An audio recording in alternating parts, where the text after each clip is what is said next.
నమస్తే ఎస్ న్యూస్కి స్వాగతం. నేను మీ సంపత్. తెలంగాణలో రాజకీయాలు రోజు రోజుకు మారుతున్నాయి. బీసీ కులగణన గురించి, అదేవిధంగా రేవంత్ రెడ్డి ప్రధాని మీద చేసిన మాటల గురించి, వ్యాఖ్యల గురించి బీజేపీ మధ్య కాంగ్రెస్ మధ్య పోరు నడుస్తూనే ఉంది.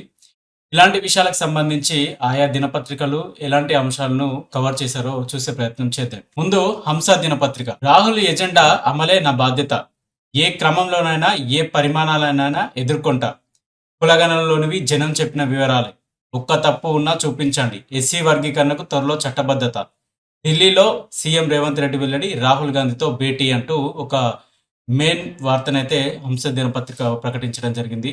మొన్న ప్రధాని మోడీ మీద రేవంత్ రెడ్డి చేసిన వ్యాఖ్యల ఆధారంగానే కులగణనకు సంబంధించిన చర్చ అయితే తెలంగాణలో జరుగుతుంది. బీసీ కులగణన అనేది రాహుల్ గాంధీ చెప్పిన మాటనే. రాహుల్ గాంధీ ఏది చెప్తే అది నేను చేస్తా అని చెప్పేసి రేవంత్ రెడ్డి రాహుల్ మాట జవదాటకుండా పోవడం తెలంగాణలో ప్రజలు గమనిస్తూనే ఉన్నారు.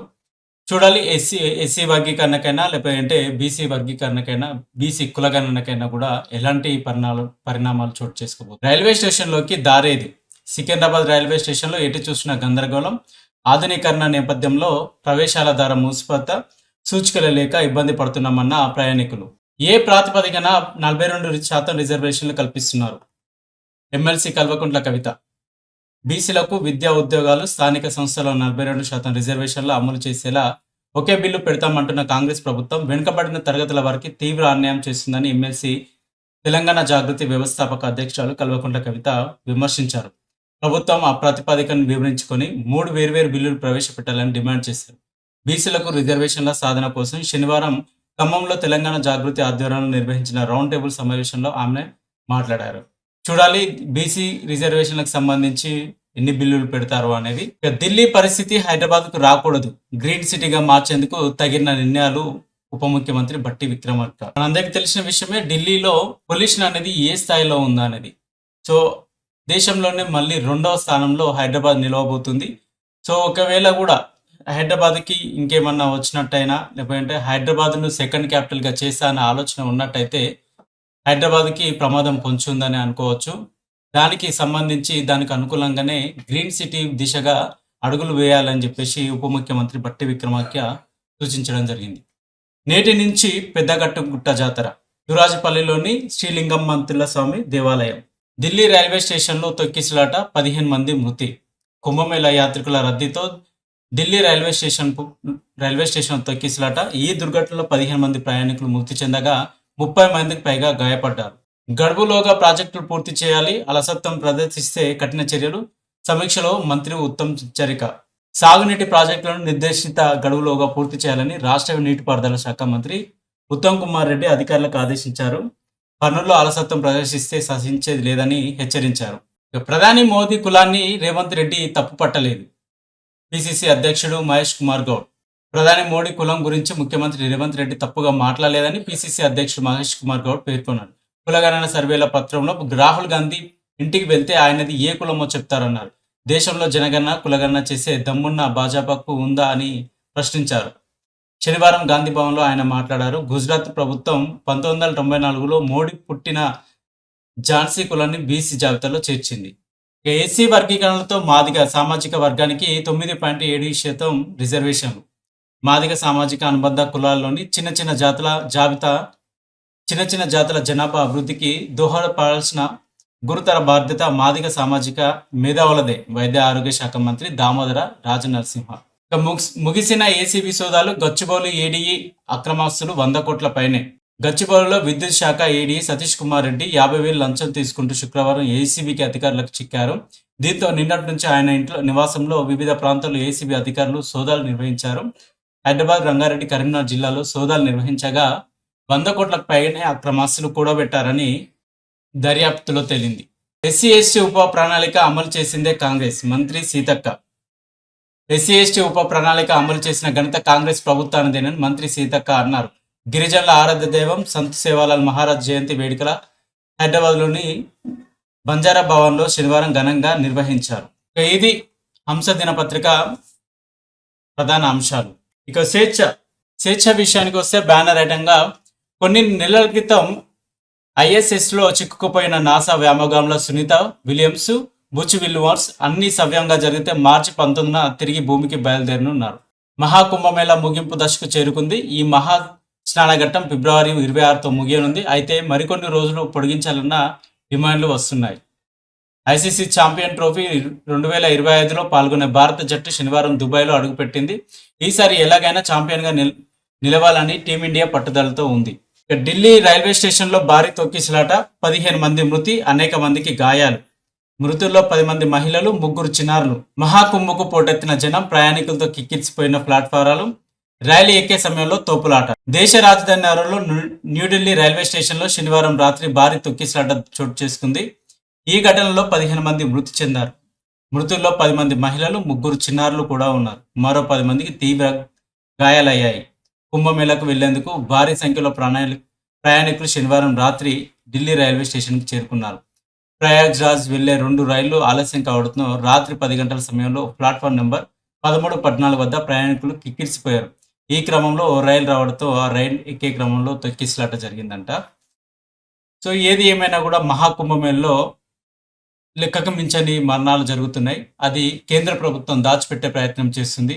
ఎంత దాచిపెట్టినా కూడా మొన్న జరిగిన ఏదైతే స్నానఘట్టం దగ్గర తొక్కిసలాట జరిగిందో అక్కడ 39 అని నివేదిక ఇచ్చింది. కానీ 80కి పైగా మరణాలు జరిగాయని చెప్పేసి ఒక నివేదికలో తెలియడం జరిగింది. తెలంగాణ కులగణన దేశానికే రోడ్ మ్యాప్. రాహుల్ ఆదేశాలతోనే కులగణన. ఈ బడ్జెట్ సమావేశాల్లోనే బిల్లు. కులగణనకు చట్టబద్ధత కల్పిస్తాం. ఆమోదానికి పార్లమెంటుకు నివేదిక. రాజకీయ జోక్యం ఉండదనే కమిషన్. బీసీలకు 42% రిజర్వేషన్ పక్క. సైంటిఫిక్గా సర్వే చేయించాం, అందుకే బెంచ్ మార్క్గా నిలిచింది. గణాంకాలపై విపక్షాల రాద్ధాంతం. ఒక్క తప్పు ఉన్నా ఎత్తి చూపొచ్చు. కేంద్రం సైతం కులగణన చేయాలి, తన చిత్తశుద్ధిని నిరూపించుకోవాలి. నేను కొందరికి నచ్చకపోవచ్చు, నన్ను అంగీకరించకపోవచ్చు, నా పని నేను చేసుకుంటూ పోతా. ఎవరు విమర్శించినా పట్టించుకోను. ఎమ్మెల్యేల అనర్హతపై సుప్రీం ఫైనల్. సబితా తలసాని ఏ గుర్తుపై గెలిచారు, ఏ సర్కారులో మంత్రులుగా ఉన్నారు. ముమ్మాటికి మోదీ కన్వర్టెడ్ బీసీ. కిషన్ బండి సైతం ఒప్పుకున్నారు. తేదీల్లో మాత్రమే తేడా ఉండొచ్చు, దాన్ని నేను సవరించకుండా. మీడియా చిట్చాట్లో రేవంత్ రెడ్డి రాహుల్ గాంధీని కలిసిన సీఎం. గంట పాటు ఇద్దరి మధ్య చర్చలు. ఇటు రాష్ట్ర వ్యాప్తంగానే కాకుండా అటు దేశవ్యాప్తంగా కూడా కులగణన గురించి చర్చ మొదలైంది. ఒక దిక్కు రాహుల్ గాంధీ పార్లమెంట్లో కులగణన చేపట్టాలని చెప్పేసి పార్లమెంట్లో వాదిస్తుంటే, ఇటు తెలంగాణలో విజయవంతంగా రేవంత్ రెడ్డి కులగణన అనేది సాధించడం ఒక గర్వకారణం అని చెప్పుకోవచ్చు. చూడాలి, ఏది ఏమైనా దేశానికి కులగణన అనేది ఒక ఆదర్శంగా నిలవబోతుంది అని చెప్పేసి. మోదీ బీసీ కాదని అందరికీ తెలిసిందే. బీజేపీ నేతల్లో ఎందుకు ఆ హైరాణ? తప్పును మళ్ళీ వక్రీకరించడం అవసరమా? బండి సంజయ్ మాట ఆ పార్టీలో చెల్లదు. పింక్ బుక్ ఓపెన్ చేస్తే ఇంకెన్ని స్కామ్లో. దీపదాస్ మున్సి సమర్థవంతంగా పనిచేశారు. TPCC chief Mahesh Kumar Goud. Caste కహాని హాట్ టాపిక్ గా ప్రధాని కులం. మోదీగాంచ్పై నెటిజన్ల ఆరా. తొలుత ఉన్నత వర్గాల జాబితాలో సంపన్న వర్గం కాదని బీసీలోకి. 1994 గుజరాత్ ప్రభుత్వం, 2000లో కేంద్ర ప్రభుత్వం గుర్తింపు, అందుకే బీసీ కాదన్న కాంగ్రెస్. ఇక మీనాక్షికి సవాలా స్వాగతం. పార్టీ ప్రభుత్వం మధ్య సమన్వయం లేమి. మంత్రులు ఎమ్మెల్యేల మధ్య గ్యాప్. నామినేటెడ్ పోస్టులు, క్యాడర్కు భరోసా. స్థానిక ఎన్నికల్లో గెలుపు. తక్షణ టాక్స్కు బీజేపీకి చెక్ పెట్టేలా ప్లానింగ్ సాధ్యమేనా? ఏఐసీసీకి దూతకు సమస్యల సవారీ. రాహుల్ గాంధీ టీంగా మీనాక్షికి పేరు. పీసీసీ నుంచి ఫిర్యాదులకు చెక్కు. కీలక దిశానిర్దేశాలతో రాష్ట్ర ఇన్ఛార్జిగా మీనాక్షి నటరాజన్. చూడాలి, కాంగ్రెస్ ప్రభుత్వం ఏర్పడి 14 నెలలు అవుతుంది. 14 నెలల నుండి కాంగ్రెస్ ప్రభుత్వంలో ఒక తెలియని అలజడి, గ్రూపు రాజకీయాలు మొదలైనవి. పార్టీల మధ్య, నాయకుల మధ్య సమన్వయం లేకపోవడం, కొన్ని నామినేటెడ్ పోస్టులు ఇవ్వకపోవడం, ఇలాంటి కొన్ని సంఘటనలు ఉన్నవి. ఇవన్నీ కాంగ్రెస్ పార్టీ చేసుకుంటూ వెళ్తేనే కాంగ్రెస్ ప్రభుత్వం గట్టిగా నిలబడుతుంది. మీనాక్షి నటరాజన్ ఎలాంటి వ్యూహాలు రచిస్తుందా అని చెప్పేసి. 4 లేన్ జిల్లాలో ఇందిరమ్మ ఇండ్ల నిర్మాణం, శాటిలైట్ టౌన్షిప్ నిర్మాణాలపై దృష్టి సారించాలి. ఎల్ఐజీ, హెచ్ఐజీ ఇండ్లతో సొంతింటి కల సాకారం. ఉప ముఖ్యమంత్రి బట్టి విక్రమార్క. హౌసింగ్, రెవెన్యూ, ఐ&ఆర్ అధికారులతో సమీక్ష. పూడికతీతపై ఫోకస్. రిజర్వాయర్లో నీటి మట్టం పెంపు ప్రయత్నాలు ఇతర రాష్ట్రాలకు ఆదర్శంగా ఉండాలి. పనుల పురోగతిపై అధికారులతో రివ్యూ. రాజస్థాన్లో మీటింగ్కు పీపీటీ తయారీ. ప్రోగ్రెస్ రిపోర్ట్ సమర్పించాలని ఆఫీసర్లకు సూచన. నీటిపారుదల నిర్వహణపై మంత్రి ఉత్తమ్ సమీక్ష. ఇక రెచ్చిపోతున్న సైబర్ క్రిమినల్స్. హైదరాబాద్ కమిషనరేట్లో పెరుగుతున్న నేరాలు. రోజుకు 81 లక్షల చొప్పున లూటీ. బాధితులు ఎక్కువ మంది చదువుకున్న వారే. అవేర్నెస్ కల్పిస్తున్న ఆగని మోసాలు, మెగా కంపెనీకి బురుడి, 5.47 కోట్ల దోపిడీ. ఇది స్వేచ్ఛ దినపత్రిక ప్రచురించిన ప్రధాన అంశాలు. దిశ పత్రిక బ్యానర్ ఐటమ్ గా 15 మంది మృతి, 10 మందికి గాయాలు. న్యూఢిల్లీ రైల్వే స్టేషన్ లో తొక్కిసలాట, మృతుల్లో 11 మంది మహిళలు, 2 చిన్నారులు. కుంభమేళకు వెళ్లే రైలు ఎక్కుతుండగా దుర్ఘటన. న్యూఢిల్లీ రైల్వే స్టేషన్లో శనివారం రాత్రి జరిగిన తొక్కిసలాటలో 15 మంది మృతి చెందారు, మరో 10 మంది గాయాలయ్యాయి. మృతుల్లో 11 మంది మహిళలు, 2 చిన్నారులు ఉన్నట్టు తెలుస్తుంది.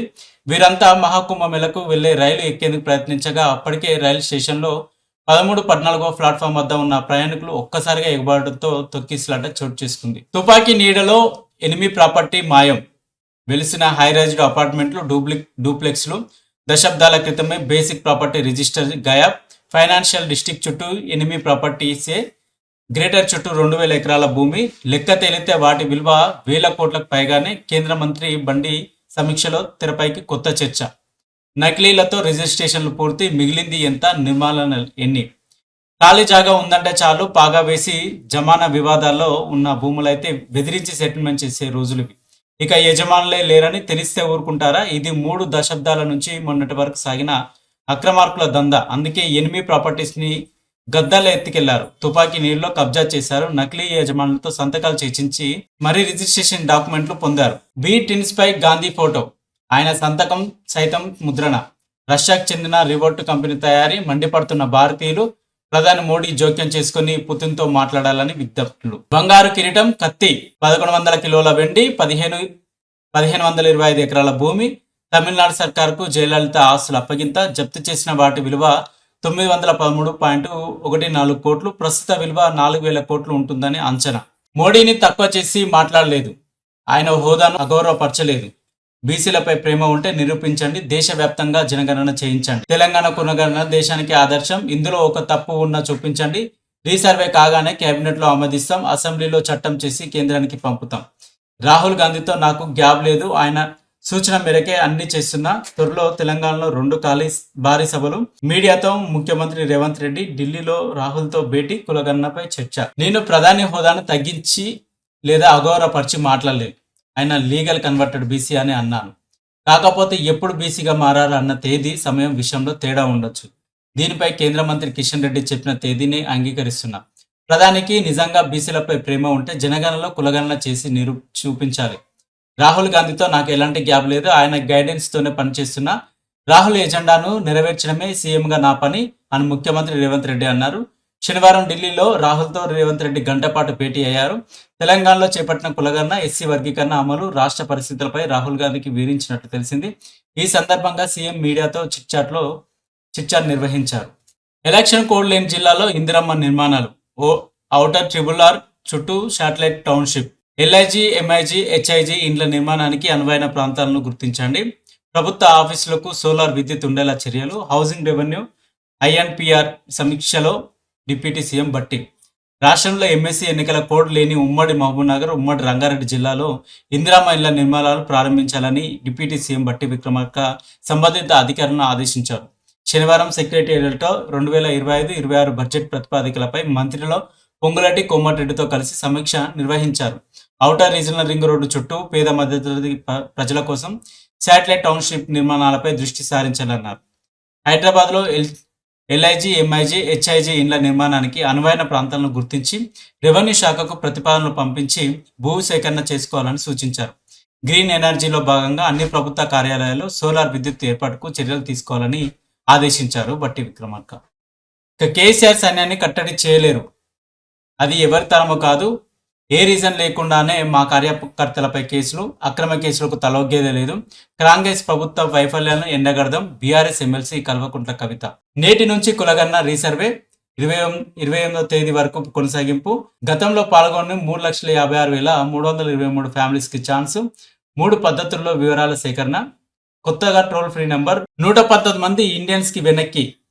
2వ విడతలో స్వదేశానికి అక్రమ వలసదారులు. అమృత్సర్లో దిగిన అమెరికా మిలిటరీ విమానం.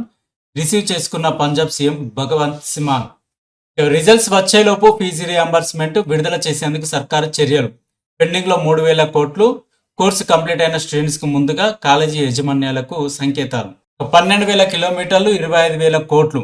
కొత్త నిర్మాణాలు, విస్తరణలు, మరమ్మతులు. గ్రామీణ రోడ్ల అభివృద్ధికి ప్రభుత్వం ప్రణాళికలు. ఏప్రిల్ మొదటి వారంలో 5,000 కిలోమీటర్లు హమ్ విధానంలో టెండర్లకు ప్రణాళికలు, కాంట్రాక్టులకు ప్రభుత్వం గ్యారంటీలతో లోన్లు విడతల వారీగా చెల్లించనున్న సర్కారు. రాష్ట్రంలోని గ్రామీణ రహదారుల అభివృద్ధికి ప్రభుత్వం ప్రణాళికలు రూపొందిస్తున్నది. రాబోయే 4 ఏళ్లలో రోడ్లు, కొత్త రోడ్ల నిర్మాణం, విస్తరణ, మరమ్మతులు, వెడల్పు లాంటి పనులు చేయాలని నిర్ణయించింది. నిధుల కొరత లేకుండా హైబ్రిడ్ అన్యూట్ మోడల్ అమలు చేయాలని నిర్ణయించింది. దీనికి కేబినెట్ సైతం ఆమోదం తెలిపింది. వచ్చే 3 ఏళ్లలో 25,000 కోట్ల అంచనాతో పంచాయతీరాజ్ రోడ్లను 12,000 కిలోమీటర్ల మేర కొత్త నిర్మాణాలు, మరమ్మతులు, విస్తరణ పనులు చేపట్టనున్నారు.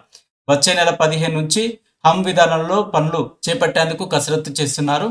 మొదటి విడతగా 30 టన్నుల సామర్థ్యం గల వాహనాలను వెళ్లేందుకు అనువుగా రోడ్లు నిర్మించడం, మరమ్మతులు చేయాలి అని గ్రామీణ అభివృద్ధి శాఖ నిర్ణయం తీసుకుంది. ఇక ఫోన్ ట్యాపింగ్ కేసులో 3 అరెస్టు.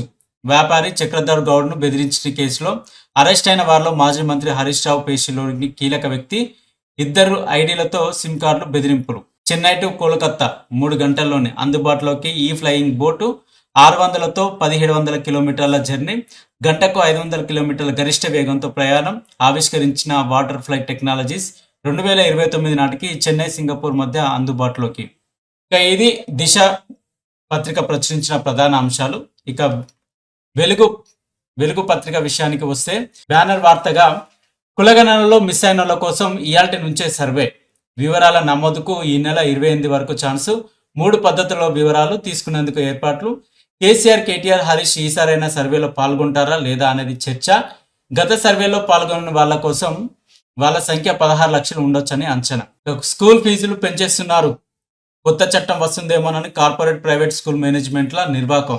వచ్చే విద్యా సంవత్సరానికి ఇప్పుడే ఫీజుల పెంపు 15 నుంచి 50% వరకు పెంచుతూ ప్రకటనలు. 25% ముందే కట్టాలని పేరెంట్స్ పై ఒత్తిడి. ఆందోళనల బాటలో స్టూడెంట్స్, పేరెంట్స్. బీసీ కోటాపై బీజేపీ స్టాండ్ ఏంటి? 42% రిజర్వేషన్లపై 10 రోజుల్లో అసెంబ్లీలో తీర్మానం చేసి పంపుతాం. దమ్ముంటే పార్లమెంటు ప్రత్యేక సెషన్ పెట్టి ఆమోదించాలి. Sivan Revanth Reddy. Modi legally converted BC అని కిషన్ రెడ్డి కూడా చెప్పారు. కాకపోతే ఎప్పుడు బీసీగా మారారన్న తేదీలోనే తేడా ఉండొచ్చు. వచ్చే బడ్జెట్ సెషన్లో ఎస్సీ వర్గీకరణ బిల్లు, కులగణన నివేదికపై కమిషన్ లేదా కమిటీ వేస్తాం. మార్చి నెలాఖరులోగా 100% రైతు భరోసా, త్వరలో మహిళలకు 2,500 స్కీమ్. కేబినెట్ విస్తరణపై రాహుల్తో చర్చించలేదు. ఎవరేమన్నా నా పని నేను చేసుకుంటూ పోతా. ఢిల్లీలో మీడియాతో చిట్ చాట్లో వెల్లడి. ఇక కేసీఆర్ అప్పట్లో కాలేజ్ స్టూడెంట్తో చేయించిన సమగ్ర కుటుంబ సర్వే తప్పుల తడక. ఆ సర్వేలో కేవలం ఓసీ, బీసీ, ఎస్సీ, ఎస్టీలు అనే 4 కేటగిరీలనే చూపారు. అందులో బీసీలు 51%, ఎస్సీలు 18%, ఎస్టీలు 10%, మిగతా వాళ్ళు ఓసీలుగా ఉన్నారు. మరి మైనార్టీలు ఎక్కడికి పోయారు? ఈ సర్వేలో ఎస్సీలో 52 ఉపకులాలు ఉన్నట్లు చూపారు. కానీ ఉన్నవి 59 ఉపకులాలే. స్పెల్లింగ్ తప్పులను కూడా మరో ఉపకులంగా చూపెట్టారు. కేసీఆర్ చేయించిన ఆ సర్వే నాడు అసెంబ్లీలో పెట్టలేదు. కేబినెట్ అప్రూవ్ కూడా చేయలేదు. సో తెలంగాణ రాష్ట్రంలో అయితే కులగణన విషయంలో ఒక చర్చ అయితే మొదలైంది. చూడాలి ఇది పార్లమెంట్లో పెడతారా లేదా అనేది. ఇప్పుడు కేసీఆర్ చేసిన సమగ్ర కుటుంబ సర్వే అనేది కూడా ఇప్పటి వరకు తెర మీదకి రాలేదు. సో ఇదైనా నిబద్ధత కలిగి ఈ సర్వే అయినా ఉంటుందో లేదో వేచి చూడాల్సిన అవసరం ఉంది. సో మేడిగడ్డ 7వ బ్లాక్ కూల్చాల్సిందే, రిపేర్లు చేసే బదులు కొత్తగా కడితేనే మేలు, తుది నివేదికలో పేర్కొన్న ఎన్డీఎస్ఏ. రిపేర్లు చేసినా ఎన్నాళ్ళు ఉంటుందనే గ్యారంటీ లేదు. మళ్ళీ భారీ వరద వస్తే తట్టుకోవడం అనుమానమే. డిజైన్లో లోపాలతో పాటు మెయింటెనెన్స్ పట్టించుకోలేదని వెల్లడి. 2 వారాల్లో సర్కారుకు నివేదిక అందే ఛాన్స్. మేడిగడ్డ బ్యారేజ్లో కుంగిన 7వ బ్లాక్ను కూల్చి మళ్ళీ కట్టాల్సిందేనని ఇప్పటికే పలువురు అధికారులు, నిర్మాణ సంస్థ ప్రతినిధులు కొందరు చెప్పారు. ఇప్పుడు నేషనల్ డ్యామ్ సేఫ్టీ అథారిటీ కూడా అదే అభిప్రాయానికి వచ్చిందని తెలిసింది. 7వ బ్లాక్ను పూర్తిగా కూల్చేసి కొత్తగా నిర్మిస్తేనే బాగుంటుందనే అభిప్రాయాన్ని తన తుది నివేదికలో ఎన్డీఎస్ఏ నిపుణులు కమిటీ పేర్కొన్నట్లు సమాచారం. 7వ బ్లాక్ కింద భారీ ఆఘాతం ఉన్నదని, దాన్ని ఇప్పటికే గ్రౌండింగ్తో పూడ్చారని, ఈ బ్లాక్కు రిపేర్లు చేసినా ఎన్నాళ్ళు పటిష్టంగా ఉంటుందన్నది చెప్పలేమని రిపోర్ట్లో వెల్లడించినట్టు తెలిసింది. కొద్ది వరదకే 7వ బ్లాక్ కుంగిందని, భవిష్యత్తులో భారీ వరద వస్తే అది తట్టుకుంటుందన్న గ్యారంటీ కూడా లేదని పేర్కొన్నట్లు సమాచారం. బ్యారేజ్ కంట్రోల్ ప్రాంతంలో నది వెడల్పు ఒక్కసారిగా కుచించుకుపోయినట్లు ఉంటుందని, ఫలితంగా భారీ వరద వస్తే తన్నుకొచ్చే ప్రమాదం ఎక్కువని పేర్కొన్నట్లు తెలుస్తుంది. సో ఇది మేడిగడ్డకి సంబంధించిన ప్రధాన అంశం. ఎందుకంటే మేడిగడ్డ ఎన్నికల ముందు అంటే 2023 నుండి ఈ ఇష్యూ నడుస్తుంది. ఇంకా మేడిగడ్డ మీద విచారణ జరుగుతూనే ఉంది. ఇక కాళేశ్వరం స్కాము, కేసీఆర్ స్కామ్ అని చెప్పేసి ఎన్నో తెర మీదకి వచ్చినాయి. కానీ అవి కనుమరుగయ్యే ఛాన్సే ఉందనిపిస్తుంది. ఎందుకంటే మేడిగడ్డ ఇప్పటివరకు ముందుకెళ్తలేదు. మెల్లమెల్లగా నత్తనడకనే నడిచినట్టు అనిపిస్తుంది. రాహుల్ కులమేంది? కాంగ్రెస్ దీనిపై చర్చకు సిద్ధమా? బండి సంజయ్. మతపరమైన రిజర్వేషన్లకు మేము వ్యతిరేకం. ముస్లింలను బీసీలో చేర్చితే ఆమోదించం అని కామెంట్స్. సీఎం వ్యాఖ్యలు కరెక్ట్ కాదు. కుల రాజకీయాలు మానుకోవాలి. కిషన్ రెడ్డి. మోదీ క్యాస్ట్ను 1994 నుండి కాంగ్రెసే బీసీలో చేర్చిందని వ్యాఖ్య. దేశమంతా కులగాన్ని చేపట్టి రాహుల్ కులం అడగండి. బీజేపీ నేతలకు పీసీసీ చీఫ్ మహేష్ కుమార్ సవాల్. బండి సంజయ్ పుట్టుకతో ఓబీసీ కానీ మోదీ కాదు. కులగణనపై కేంద్రం వైఖరి ఏంటో చెప్పాలని డిమాండ్. ఇక ఇది ప్రధానంగా వెలుగు దినపత్రిక ప్రచురించిన ప్రధాన అంశాలు. నమస్తే తెలంగాణ. బీఆర్ఎస్ హెచ్చరిక, సర్కార్లో కదలిక. సంగమేశ్వర బసవేశ్వర ఎత్తిపోతల పనుల్లో పెరిగిన వేగం. బసవేశ్వర పంప్ హౌస్ కోసం సంగారెడ్డి జిల్లా బోరంచలో తవ్వకం పనులు షురు. సంగమేశ్వర ఎత్తిపోతల పథకం పనులు ప్రారంభానికి యుద్ధ ప్రతిపాదన చర్యలు. ప్రాజెక్టుల కోసం కాంగ్రెస్ ప్రభుత్వంపై పోరాటానికి ఇటీవల కేసీఆర్ పిలుపు. హరీష్ రావు ఆధ్వర్యంలో కార్యాచరణ. బీఆర్ఎస్ పోరుబాటుతో హడలిన సర్కార్. బీఆర్ఎస్ ప్రభుత్వం సంగమేశ్వర బసవేశ్వర లిఫ్ట్లను మంజూరు చేస్తే కాంగ్రెస్ సర్కార్ పనులు ఆపి రైతులను ఎందుకు గోసపెడుతున్నది? ప్రాజెక్టుల కోసం 2 నియోజకవర్గాల ప్రజలను సమీకరించి హరీష్ రావు పెద్ద ఎత్తున దండయాత్ర చేయాలి. ప్రత్యక్ష ప్రజా పోరాటాలు లేవదీసి ప్రభుత్వం మెడలు వంచాలి. నేను కూడా మీతోనే ఉంటా. ఇక ఇది నమస్తే తెలంగాణ దినపత్రిక ప్రచురించిన ప్రధాన అంశాలు. రాహుల్ గాంధీతో మీటింగ్ జరిగిన తర్వాత రేవంత్ రెడ్డి పెట్టిన ప్రెస్ మీట్లో చిట్చాట్లో రేవంత్ రెడ్డి చెప్పింది ఒక మాట అయితే నమస్తే తెలంగాణ ప్రచురించింది ఇంకో వార్త. ఇలా ప్రజలను తప్పుదారి పట్టించి ప్రజలను మభ్యపెట్టి కాంగ్రెస్ ప్రభుత్వం పైన వ్యతిరేకతను కూడగడుతుంది. సో నిన్న చెప్పింది నన్ను పని చేయనిస్తలేరా అని చెప్పలేదు. రాహుల్ గాంధీ ఆదేశం మేరకే పని చేస్తున్నా అని చెప్పేసి చెప్పాడు. కానీ దీన్ని నమస్తే తెలంగాణ, అందుకే దీన్ని గుమస్త తెలంగాణ పత్రిక అంటారు, బానిస తెలంగాణ పత్రిక అని కూడా అంటారు. ఇక ఈనాడు. ఆన్లైన్ పూచాడి ఆట కట్టించండి. ఇలా పిల్లలతో వ్యసనంగా మారుతున్న గేమింగ్. ప్రపంచవ్యాప్తంగా 10-19 ఏళ్ల పిల్లల్లో 1.3% మందిలో, భారత్లో అలాంటి వారు 19.9% మంది గేమింగ్ కన్సోల్లో పేరెంట్ కంట్రోల్ వినియోగించాలంటున్న టీజీసీఎస్బీ. హైదరాబాద్ అంబర్పేటకు చెందిన ఓ ఇంటర్ విద్యార్థి ఆన్లైన్ ఆటలకు అలవాటు పడ్డాడు. తర్వాత బానిసగా మారాడు. తొలుత తన తాత సెల్ ఫోన్లో 1500 వెచ్చించి గేమ్లు ఆడిన అతడు తర్వాత తల్లి బ్యాంకు ఖాతా నుంచి ఆన్లైన్లో చెల్లింపులు మొదలుపెట్టాడు. ఓసారి ఆమె నగదు ఉపసంహరణ నిమిత్తం బ్యాంకుకు వెళ్ళగా 20 లక్షల సొమ్ము విత్డ్రా అయినట్టు తెలియడంతో హషాతురులైంది. తన పేరిటే ఉన్న మరో బ్యాంక్ ఖాతాను తనిఖీ చేయగా అందులో 9 లక్షలు మాయమయ్యాయి. హైదరాబాద్ సైబర్ క్రైమ్ పోలీసులు ఆశ్రయించక బాలుని నిర్వాహకం బయటపడింది. ఏది ఏమైనా ఈ ఆన్లైన్ గేమింగ్ మోసాలు అనేది చాలా విచ్చలవిడిగా జరిగిపోతున్నాయి. ప్రధానంగా పిల్లల్ని టార్గెట్ చేస్తూ ఈ గేమింగ్లను మొదలు పెడుతున్నారు. దీని మీద రాష్ట్ర ప్రభుత్వమైన కేంద్ర ప్రభుత్వమైన యాప్ నిర్వాహకులైనా కూడా కంట్రోల్ నిర్వహించాల్సిందిగా నిపుణులు చెప్తున్నారు. ఇలాంటి వాటిని కట్టడి చేస్తేనే పిల్లల భవిష్యత్తు బాగుంటది. ఇక రాహుల్ ఎజెండా అమలే నా బాధ్యత. ఈ క్రమంలో ఏ పరిమాణాలనైనా ఎదుర్కొంటా. కులగాలంలోని జనం చెప్పిన వివరాలే. ఒక్క తప్పు ఉన్నా చూపించండి. ఎస్సీ వర్గీకరణ త్వరలో చట్టబద్ధత. ఢిల్లీలో సీఎం రేవంత్ రెడ్డి వెల్లడి. రాహుల్ గాంధీతో భేటీ. కులగణన వివరాల నమోదుకు ఆన్లైన్లో అవకాశం. టోల్ ఫ్రీ నంబర్ ఫోన్ చేసిన కులగణన ఇంటికొస్తారు. ప్రజాపాలన సేవా కేంద్రాల్లోనూ నమోదు. నేటి నుంచి 28 వరకు సేకరణ. ఇది ఈనాడు దినపత్రిక ప్రచురించిన ప్రధాన అంశం. సో ఇది తెలంగాణలో ప్రధాన అంశాలు, ప్రధాన వార్తలు.